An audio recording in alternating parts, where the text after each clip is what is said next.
leading a frontal assault on the lies of the New World Order. It's Alex Jones. Welcome back, ladies and gentlemen. Well, the video's posted up on Infowars.com. FBI now treating Epstein's death as a criminal matter. That's right. If you're receiving this transmission, you are the resistance. FBI now treating Epstein's death as a criminal matter. We have the video of that in congressional testimony. And the House of Cards is coming down very, very quickly. But the system's striking back and persecuting people, especially pro-lifers, in unprecedented ways. And David Knight's going to be in studio with me next segment to lay it out. But there is a lot of good news happening, and Prince Andrew is a big part of that House of Cards coming down.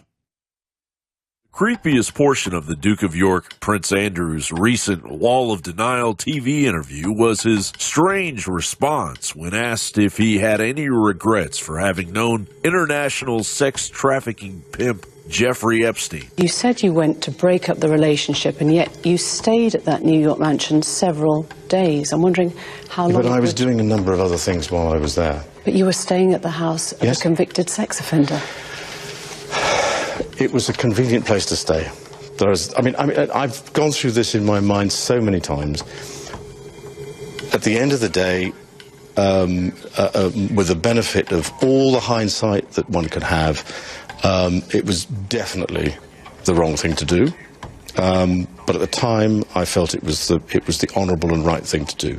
I had to go and see him. I had to stay with him and stay in the house. I could easily have gone and stayed somewhere else. But sheer convenience of being able to get a hold of the man was I mean, he was in and out all over the place. So getting him in one place for a period of time to actually have a long enough conversation to say, look, these are the reasons why I'm not going to, and that happened on the walk. Other than that admission, Prince Andrew had an answer for everything concerning his alleged illegal relationship with Epstein's sex slave Virginia Roberts, seemingly scripted and well-rehearsed in order to curb the Epstein embarrassment plaguing Buckingham Palace. Prince Andrew says that on the night of March the 10th, he couldn't have been dancing and having sex with a teenager because he was in suburban Woking, taking his daughter Beatrice to a party here at Pizza Express. I'd taken Beatrice to a Pizza Express in Woking for a party at I suppose sort of 4 or 5 in the afternoon.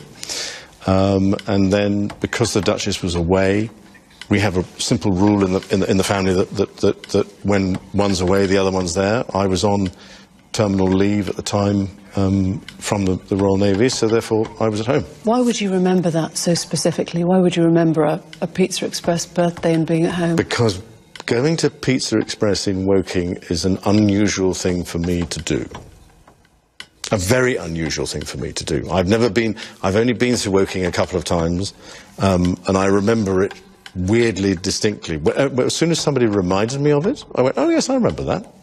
Isn't it odd how Andrew's story changed? Early on, when everything broke, he never denied at least knowing Roberts, and now... I have no recollection of ever meeting this lady. And then there's the sweat claim. Virginia Juifrey says on their first encounter, she and Prince Andrew danced at Tramp nightclub. She recalls him being a hideous dancer and sweating profusely. She was very specific about that night.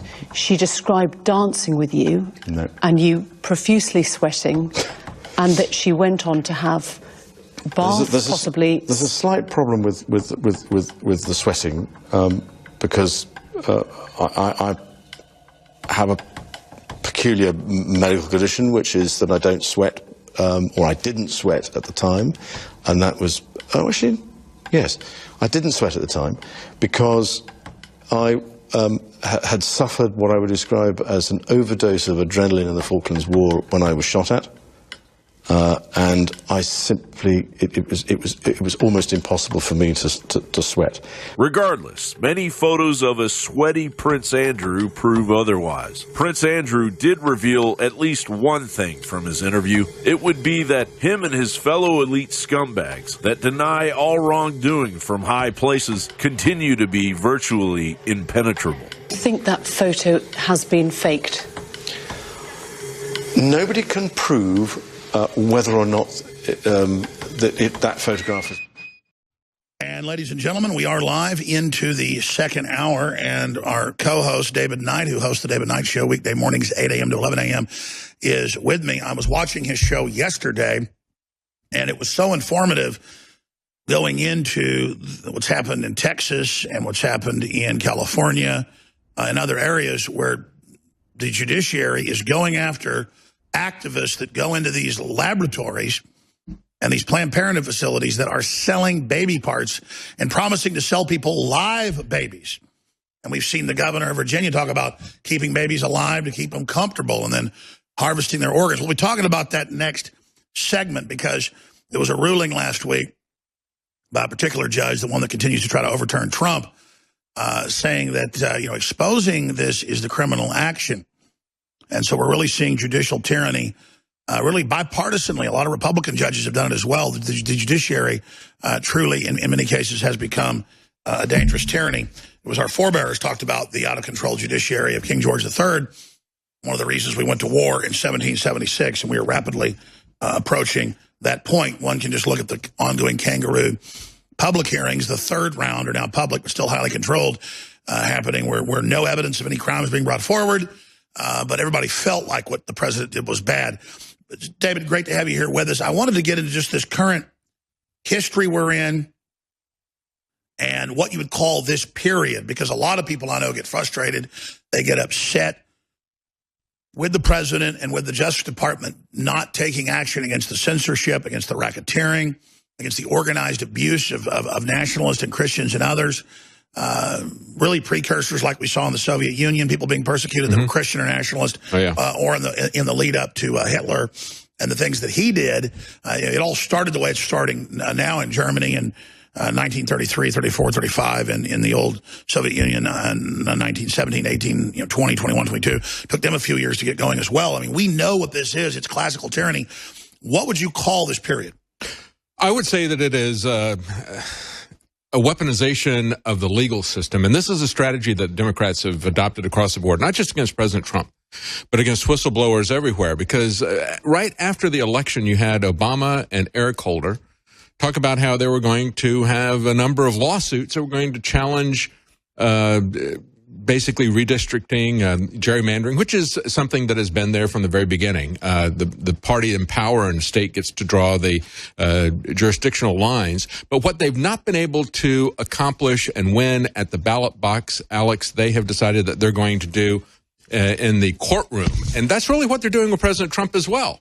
And so we see them weaponizing the judicial system across the board, with these impeachment proceedings, but the same thing is happening at every different level. If they don't like you politically, they will come after you to destroy you, whether it's Roger Stone or whether it's these whistleblowers who are doing legitimate journalistic investigation, undercover investigation. This is a violation now of not only the First Amendment, but there were many, many violations in this particular trial in California. It came out the same day, later in the same day, as the Roger Stone verdict. This was something that was a trial that was going on for 6 weeks, and they took very little time to decide. And what came out of the trial was they were advertising to Stanford, we can deliver whole babies with beating hearts. Yeah. That means living babies. They declared them dead and then said that they're not resuscitated, meaning we don't count them as a legal human via the bioethics board, but the babies are being kept alive. Just incredible things, and this judge presided over this macabre to then turn it around. We're going to hit that next segment, and this is something I really don't do a good enough job of. Just this morning, we've got a big, high-powered D.C. lawyer here, and I can't get into what's going on there, but, they filed over 30 lawsuits against this operation. They did all of these things, and those are ongoing court battles. And I've talked to all these different law firms, and they say in these cases in Austin and in Virginia and in Connecticut, they have, and in San Francisco, the same judge that just did this ruling had one of our cases, and I'm not going to get into what happened, but let me tell you, it was unbelievable. And they just tell you up front what they're going to do to you.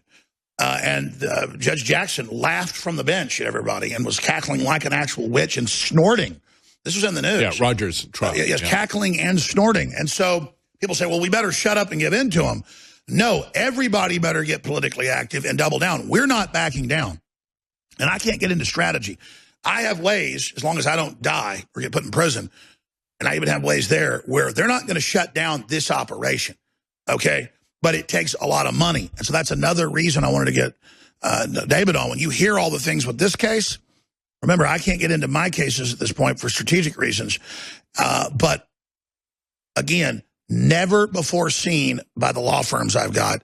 And I've had other ones look at it. And this is beyond railroading, okay? But again, that's where we are. Our forebears had to die to give us this country.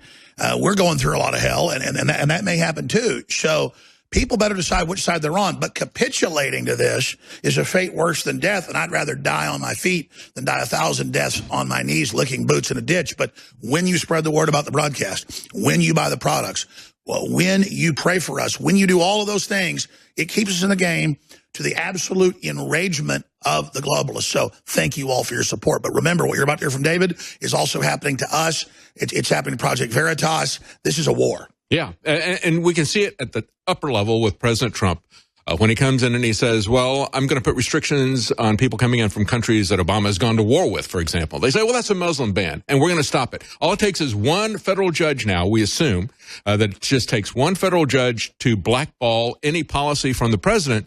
And, of course, when he had those 7 countries, Venezuela is not Muslim, and neither is North Korea, but they called it a Muslim ban. That left 5 Muslim countries, but there's 50 Muslim countries. So he restricted travel from 10% of the Muslim countries. They called it a Muslim ban. They can do anything they want, Alex, because the strategy that they've taken, both with the president and then with any individual journalists or whistleblowers or any other organizations, they use the criminal justice system. And I talked about that yesterday. I said it's kind of like the scene from Breaking Bad where one of the guys is in trouble, and the guy says, you need a criminal lawyer. He says, I got a criminal lawyer. And he goes, no, I mean a criminal lawyer. Well, we've got a criminal justice system because they're not bound by any law. They make up the law. They write the law, whether we're talking about marriage or we're talking about abortion. I mean, this is just one of these issues. Whenever they can't win in the ballot box or they can't win in public opinion, they just mandate this and they rig the system as they see fit. And so that's just one of the many aspects that we're seeing here. And the fact that this is about taking innocent life is just icing on the cake. Well, that's right. They've really crossed the big indelible red line here that it came out in the case, which is incredible. Keeping babies alive, harvesting their organs, and the judge then viciously, civilly convicts the heroes. Wow. Well, that judge will face God. He'll face the real judge. We are back live broadcasting worldwide, and the social engineers want to train us not to appreciate human life. They want to train us not to defend each other. They want to train us to not take care of our young. And any species that's taught to hate itself and taught to not stick together and taught to target its young and to kill its young is a species that will not be around very long. Look at some of these headlines. Stem Cell Express CEO admits selling baby-beating hearts, intact baby heads in the pretrial hearing. This was a few months ago in San Francisco. Here's another one. Selling baby scalps. The ghastly practices of Planned Parenthood. This has got quotes out of the court. Body part buyers were scalping the babies. Planned Parenthood trial reveals.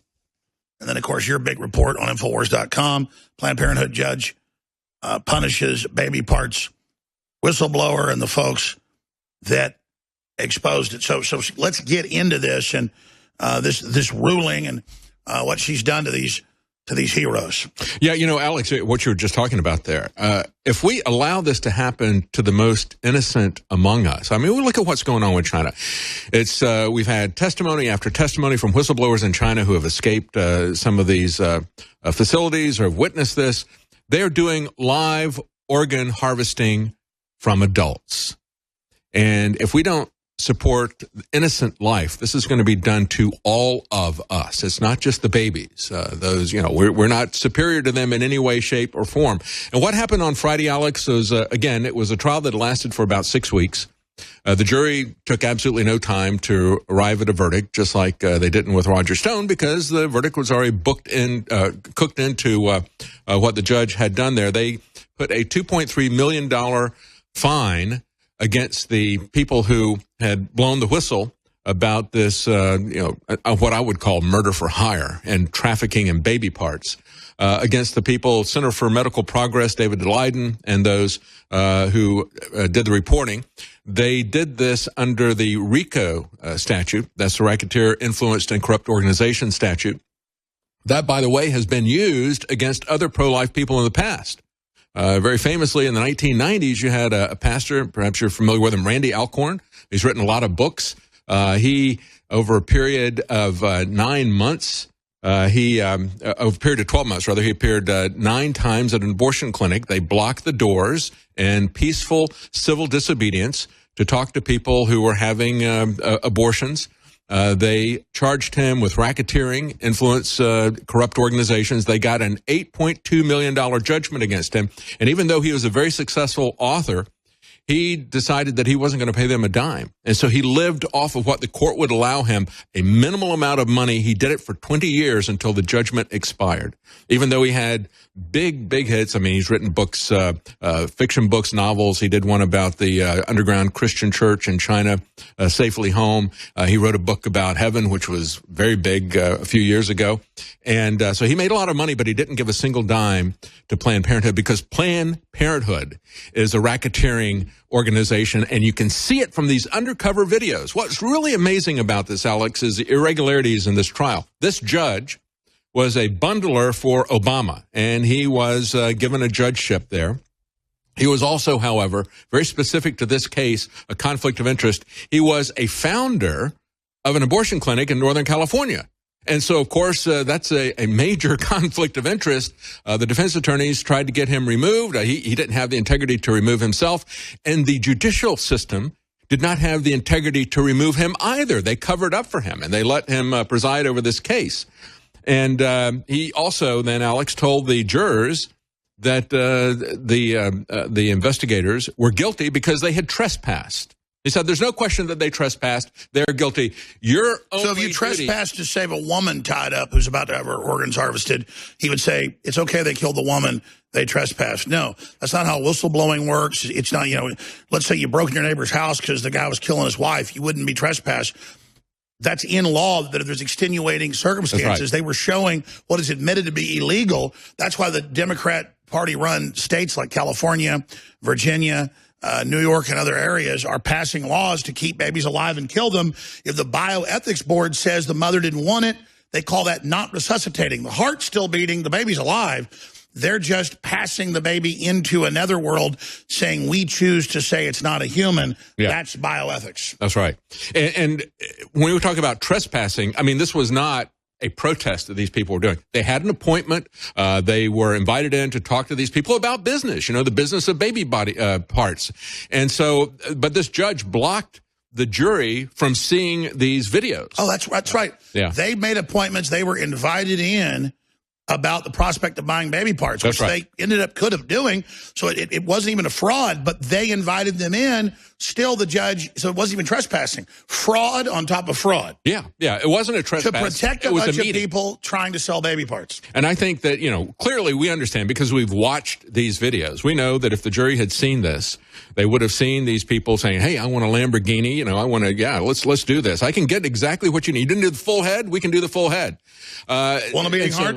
Yeah, exactly. You want a beating heart? And that was one of the key things as well. He was saying, well, they didn't have any reason to investigate this.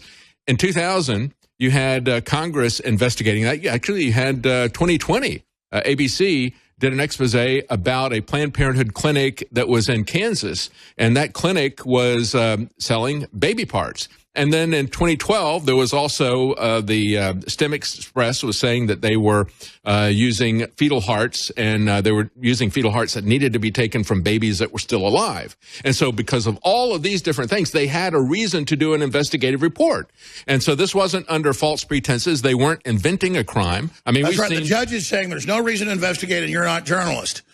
In fact, they're in court cases against me, they're trying to argue in court, oh, he doesn't have protections under the law of a journalist. We say Jones isn't. Well, once they do that, they can strip everyone of that as well. That's right. That's right. What they're doing is they're stripping America's rights that people fought and died for, including, imagine 30 years ago if you heard people would be getting multi-million-dollar judgments against them for calling up and saying, I want to buy live babies.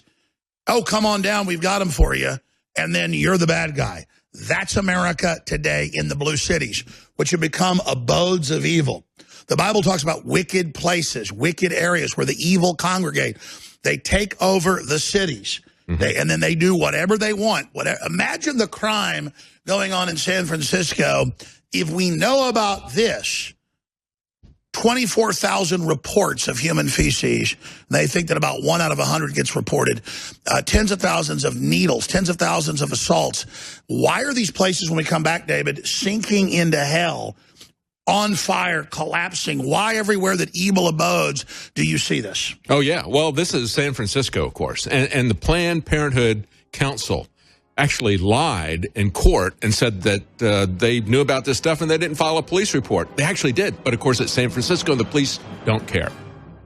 You know, that has a new meaning on Mark Twain. The coldest winter I ever spent was the summer in San Francisco. It's really cold-blooded. It's cold-hearted, ladies and gentlemen. I'm Alex Jones, investigative journalist and host of the David Knight Show. David Knight's in studio with us. Find a show 8 a.m. weekdays.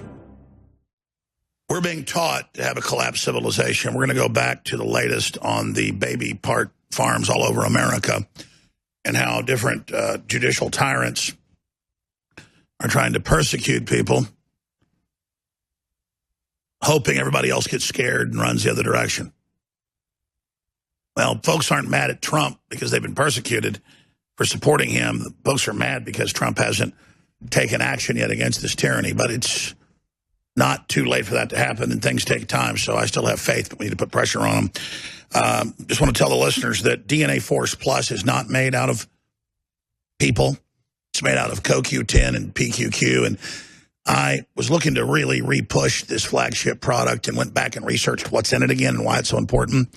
There are certified mainline studies on CoQ10 that it's known to be able to regrow or reliven, reactivate heart tissue that dies in heart attacks. It's still there, but it doesn't work anymore. It makes it work again.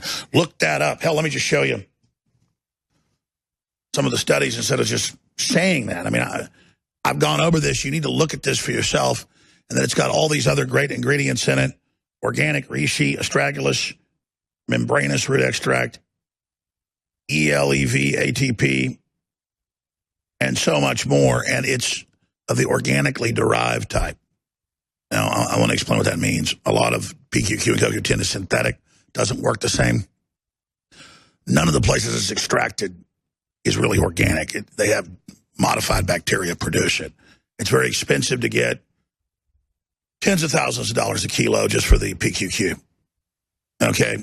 And the PQQ has been proven. You can say that it makes telomeres last longer. It regrows the insides of cells, the mitochondria, including in brain tissue. You really need to go research it. Infowarsstore.com. Go read the thousands of 5-star reviews. This is the highest quality you're going to find anywhere. Everybody owes it to themselves and their families to get it. Similar formulas are sold in medical facilities, not by prescription, but by the doctors, with 5 to 7 times markup for $300, $400. This is a great deal at $130, but it's a really good deal at $74 right now. It is 50% off and free shipping. DNA Force Plus, Infowarsstore.com. Now, we have other products, that are a lot lower priced, that are high quality because it doesn't have the huge cost of PQQ and CoQ10, the other things. This is a very good dose of it, synergistically. And if everybody gets it, everybody needs to take it, at least 1 pill a day. This is as close to the fountain of youth as you're going to get. And then it funds the InfoWar total 360 win. And then separately, this new toothpaste is not designed to compete with Super Blue for adults and children. It has colloidal silver and it has iodine in it. It's fluoride-free, and it doesn't have any fillers in it.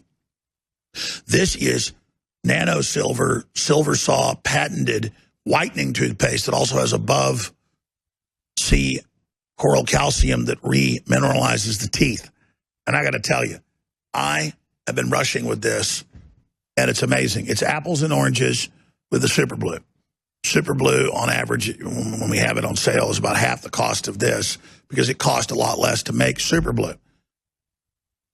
That said, though, this has a lot of patented ingredients in it, and you're not going to find a better toothpaste out there. It's on sale right now. It's normally $19.95. It's $14.95 right now. A lot of folks are getting it. I want to know what your reviews of are. I am very, very proud of it, and it simply is the best toothpaste I've ever used. It cleans your teeth while it strengthens them. It knocks out the viruses, the bacteria that cause gingivitis, and does so much more. You know about all the infections in teeth that get into your heart ventricles and the rest of it.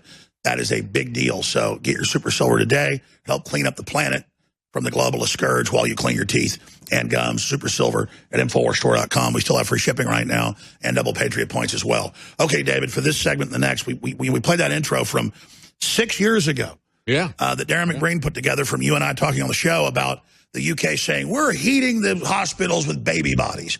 That's done to dehumanize. That's done to not have sanctity of life so we don't stand up for each other. It's very, very simple. Yeah. And you want to look at what happened with the governor of Virginia, Ralph Northam, when he said, well, we just set the baby over on the side and we keep it comfortable. You know, America was outraged about that, Alex, because they didn't understand what was going on. They didn't know that this was Explain to them, common. David. Well, going back, I've talked to fellow McAleer several times, and of course, he put together with another author, they put together the book about Kermit Gosnell, who went to prison because he killed a couple of babies. One of them he bragged about, he was so big he could have walked to the bus station and so forth. And a lady died under his care. That triggered a law here in Texas where they said, well, you got to be able to get emergency gurneys through the hallways to the patients in case something goes wrong. Again, you know, there was a long, tortured process through the legal system, shut that down. But going back to what happened to the baby, during the trial, and of course, I had Philemon on to talk about the book and then to talk about the movie that came out. He said the key thing that happened in the trial that really surprised everybody, you had to be supportive of abortion to be able to be a juror. They were not going to make it about abortion. But when they had people who were just fine with abortion, as they had an abortionist talking about the difference between what Gosnell did and what they did, she described what comfort care was. And it was what Ralph Northam is talking about. And this is something that has been happening in several states. The idea that if the baby survives their attempts to kill it, they can take this baby and set it over to the side and let it die a natural death. And they call that comfort care. And they're using that to expand it now and keep them alive while the orders come in for the organs. Because if they butcher them on the spot, little 7 pounds of meat, as they want us to think of them, dehumanized, then the prices might not be fully there because they don't last more than a few hours on ice, seen as fresh, as the Chi-Coms advertise their people's organs as well. But if they can keep them alive a few days, then they can get $300,000, $400,000 for the organs, not $50,000. And that was the thing that absolutely blew these jurors away. They had no idea that was happening, just like the American people had no idea that was happening until Ralph. Stay there, that's important. Let's talk about where juries really got to hear what happened, even though they were all pro-abortion, they changed their mind, versus this latest ruling going after whistleblowers and valiant heroes. David Knight's our guest. This is critical info. Please get this out to everyone you know. The babies deserve it. They're hoping for us to stand up to them. 10 years ago, most people thought the Federal Reserve was federal. People didn't know about globalism or the New World Order. They didn't know they were keeping babies alive and selling their body parts. People didn't know about the pedophile rings. They thought that was crazy. 25 years ago, I thought Ted Gunderson was nuts. Everything he said, it turned out, was true in triplicate. Man, I wish I could interview him again now. I mean, I knew he was for real years later. It was just amazing. And he was just such a patriot. Gave up everything he had to fight these Satanists and so much more. And now they're externalizing the method. They're mainlining it. Let's play that clip of the governor when he's not in blackface or dressed up in the KKK outfits, talking about how they keep the baby comfortable. That they make the decision. The mother doesn't want it, doesn't want to resuscitate, and then they keep it comfortable. People go, you don't resuscitate, you just keep it comfortable. Well, resuscitate would mean start the lungs, start the heart, perform a defibrillation, perform mouth-to-mouth, hit the chest, trigger the electrochemical ganglia in the top of the heart to get the heart beating again. So why do you then, she makes the decision not to resuscitate, so we keep baby comfortable. And used to, they'd go, it's not a baby. But now because of all of the high-powered electro systems and all of the ultrasound 3D imaging, they go, yeah, it's a baby, so what? You're right. So more and more, they have all these TV shows and movies where they brag, yeah, we're going to kill those little suckers. We love bullying them. All these women they have as comics on Comedy Central that get literally half a star rating because it's not funny. Brag about, I hate those little babies. I like killing them. They fight. They actually, babies fight when the scalpel's cutting them up or they're dumping acid on them. They struggle. They fight. And these people just revel in the open Satanism, just like the man dressed as a demon clown ripping the baby out of his stomach. And then they tell us, call him a woman or we'll arrest you in multiple jurisdictions. This is the insanity. They're projecting their mental illness, their Satanism being poured out on us. We make the decision. She don't want baby. So it baby don't resuscitate. We keep it comfortable. Now, that's a bioethics board. Notice he says, oh, we don't want to get the government involved. I'm a libertarian now. Because the government would say that was premeditated murder once it leaves the womb under Roe v. Wade. But see, they're expanding with mission creep now. Oh, case for killing granny. Oh, hire 10 teachers. Well, damn, kill grandma. I'm going to get some money. They're selling everyone on this new death economy that is about collapsing, about scavenging, about being carnivores of our own species, about being cannibals. Instead of expanding an economy based on justice and freedom and scales of economy, it's a economy of looting, of conquest, where we now keep baby comfortable. Here it is. Labor, I can tell you. So in this particular example, if a mother is in labor, I can tell you exactly what would happen. The infant would be delivered. The infant would be kept comfortable. The infant would be resuscitated if that's what the mother and the family desired. And then a discussion would ensue between the physicians and the mother. So, and he goes on to say, we don't want the state involved. He means the law of we the people. And then he goes on to say, a physician with another when there need to usually be another physician. So see, now we've gone from kill them before they're out of the womb, now kill them when they're out of the womb, and don't get the state involved, just me and another doctor. That's the bioethics board is now down to 2 executioners. And when the Gosnell jury heard that, that was going on. Recap that jury for people. Tell me this again. Again, that was the situation where we had a couple of kids who were killed by Kermit Gosnell. He had jars filled with baby parts. You should see the movie because that's a central part of the movie. The movie was done as a courtroom drama. They didn't revel in gruesome videos or anything. But the thing that was key about that was the fact that people didn't understand that was happening. And people didn't understand that was happening when Ralph Northam said that. They're so out of touch with the American people. Think about what they just did to Tulsi Gabbard. She said, I believe that abortion ought to be safe, legal, and rare. That was the position of the Democrat Party a few years ago. But in 2012, they took out the word rare. They don't want it to be rare anymore. They want it to be safe, legal, and paid by taxpayers. And ubiquitous. And she was savaged by the Democrats for even saying that it ought to be rare. I don't think for not lovingly approving and going, woo, I love it. That's they were feminists. I killed my baby. Right. You bet it's a baby. And I killed that little son of a bitch, especially boy babies, because we don't need more men. That's major feminist publications are kill your male baby. And if he's born, then take him in for a sex change and chop that penis off because we're liberal. We're not psychotics or anything. Yeah. We just want to chop those male genitals off. And as out of touch, as extreme as they are, and out of touch with the American people, and quite frankly, if the American people embrace this, we don't stand a chance as a country anyway. But as far out of touch, and they still are out of touch with the mainstream America. How do they get this done, Alex? It's through the judiciary. How do we fight this judicial tyranny? This is something that we can look at it and we can say, look, Andrew Jackson told the Supreme Court, you made your decision, let's see you enforce it. He understood there was a division of power. We need to have a president who understands who stands up to it. Instead, if there's a hearing going on, and then he says, I have a right to free speech, they go, oh, you're threatening me. And they go, that's another charge. Then Fox News, Chris Wallace and Brett Baer go, he just got another charge against him. That president opened his mouth and said he was innocent. How you've ever heard of such a crime, Knight? Yeah, exactly. Keep your mouth shut, President. The courts rule you.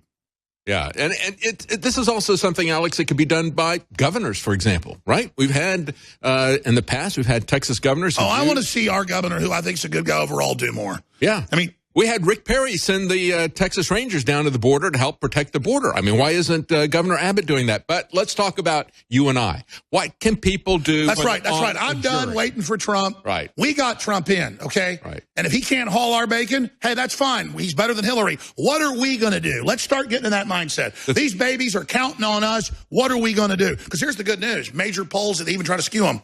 Upwards of 70% of Generation Z is now anti-abortion. So the millennials, on average, a lot of great ones, are demons. But something's happening with Z and others. And so despite all the imprisonment and all the persecution, we're winning the fight to save these babies intellectually. That's why they're pushing, trying to move the Overton window into open human sacrifice and saying, no, no, no, we're going to kill them after they're born because they know we're pushing the window back to sanity. That's right. When you look at, if you're involved in as a juror in one of these situations where they're coming after the First Amendment, they're coming after journalism and saying, you're not a legitimate journalist, we don't recognize you as a journalist, so we're going to take away your First Amendment rights or whatever. They're using it to persecute people politically, to create a process crime, or they're perverting justice like they did in this San Francisco case. What do? You need to understand the purpose of juries, because the judge is going to lie to you just like this judge lied to this jury. We need jury nullification. Despite the fact they tried to rig the Kermit Gazelle operation, that didn't work because they were able to hear about the grisliness. But in the case of San Francisco, 100% a inversion of justice. That's right. A judge will tell you, if you go in there as a jury, he'll tell you, you're not to judge the law. You're not to judge how severely these people are going to be punished. You are to do what I say. No, you judge the facts and the law. It's in the Constitution. If you think somebody violated the law, but the law was wrong, they were in the right. Let's say kill Mockingbird's a great example, or other fictional cases, but there are real cases. Alcohol prohibition all the time. Yeah, or you can take the very seminal case. Yeah, the family's going to lose their farm, and then they're making moonshine.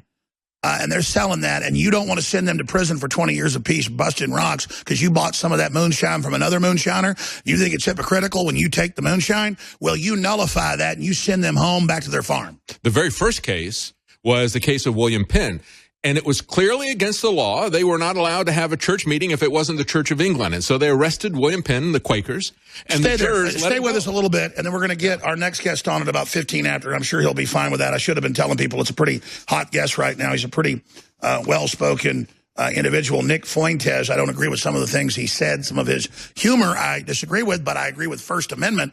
And so he's going to be on with us as well. And I want to get your take on that case before we get to him. So we're going to come right back, David, and have you finish up on William Penn and just this whole situation. But it's judicial tyranny. A lot of folks say, well, Alex, you better back off if they're suing you in key jurisdictions and have it rigged. Listen, I'm winning the information war thanks to you. And at the end of the day, I'll still have my voice, and we'll still be here on air if you financially support us. And I'm not going to lay all this out right now, but you've seen what we've done in the past. You've seen what we've pulled off against the globalists. We are going to get even stronger. And you're going to just wake up one day, and there's going to be whole new things that you never even knew about that we were behind. I won't own them. I won't control them. But the globalists had better fear them.